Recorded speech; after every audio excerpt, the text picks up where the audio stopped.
बिस्मिल्लाहिर्रहमानिर्रहीम। 28 मार्च 2023 मंगल का दिन, रात का वक्त 10 बज चुके हैं। 6 रमज़ान है, 6वां रोज़ा हो चुका है, तरावी जारी सारी है, 15 चेत है और मार्केट सिर्फ रिंग के 82 पॉइंट्स प्लस है। आज हम आपको एक छोटी सी relating to the stock exchange एक चीज़ के ऊपर बहस करना चाहता हूँ मैं आपको, और कुछ आपको बताना चाहता हूँ कि कहीं भी जाते हैं तो आपको हमेशा कह दिया जाता है कि बुक वैल्यू और ब्रेकअप वैल्यू एक चीज़ है, हालांकि book value and breakup value is not the same thing. Please कहीं भी जाएं तो आप कभी भी एजीएम अटेंड करें तो आप वहाँ पूछा करें कि इस हमारा जो शेयर है इसकी बुक वैल्यू क्या है और ब्रेकअप वैल्यू क्या है। तो आपको अक्सर वहाँ CFOs वगैरह स्नप कर देंगे, नहीं जी दे वन द सेम थिंग। तो मैं फिर दोहरा रहा हूँ, book value is something else, breakup value is something else. अब मैं आपको इसको इन डिटेल बताता हूँ। बुक वैल्यू जो है refers to the value of the company assets, कि कंपनी की एसेट्स क्या हैं और उसकी लायबिलिटीज क्या क्या है। अगर उसमें से एसेट्स में से लायबिलिटीज माइनस कर दे तो कंपनी की बैलेंस शीट पे ये क्या असर आ रहा है।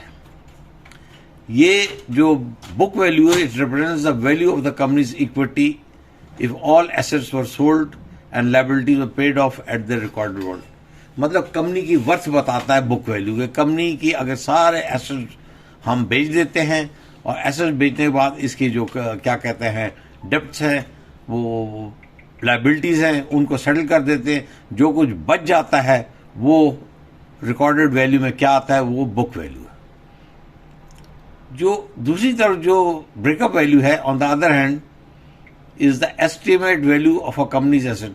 वो एक एस्टिमेट है, मफरूजा है कि फलां कंपनी की ये चीज़ इतने की होगी। इसमें अगर आप देखें तो फाइनेंशियल फिगर नहीं होते, मगर फाइनेंशियल प्रिजम्पशन है।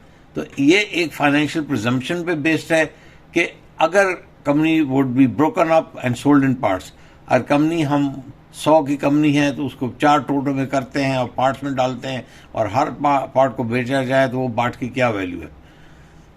और ये याद रखिए कि ये जो book breakup value is often higher than the book value because it takes into account the market value of the assets. कि वो उसने बुक वैल्यू ऑफ एसेट्स नहीं लेता, मार्केट वैल्यू एसेट्स।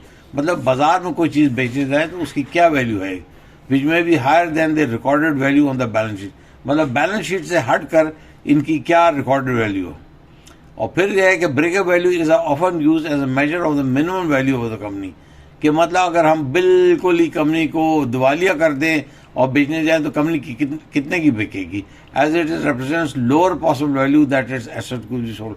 कि कम से कम एक चरण के मैं कहूँगा, मैं मिसाल देता हूँ FSV, force sale value of the company हो तो ये बुक वैल्यू पे इतनी आएगी। तो मैं दोबारा दोहराता हूँ, book value and breakup value is not the same thing. Book value represents company की balance total assets minus liabilities, where breakup value is a presumption that इतने की कंपनी में एस्टिमेटेड वैल्यू है। और breakup value is often used as a measure और minimum value of the company के। कम से कम अगर कंपनी बिकेगी तो इस वैल्यू बिकेगी। तो जनाब ये किसी के फरमाइश तो नहीं थी, मगर मैं 2 AGMs अटेंड की और उनमें जो CFO साहब है वो कह रहे थे book value and breakup value is one the same thing. तो मुझे उनको करेक्ट करना पड़ा। तो मैं भी चाह रहा हूँ कि मेरा नॉलेज जितना है वो आप लोग भी इस्तेफादा करें, मेरे नॉलेज से फ़ायदा उठाएं।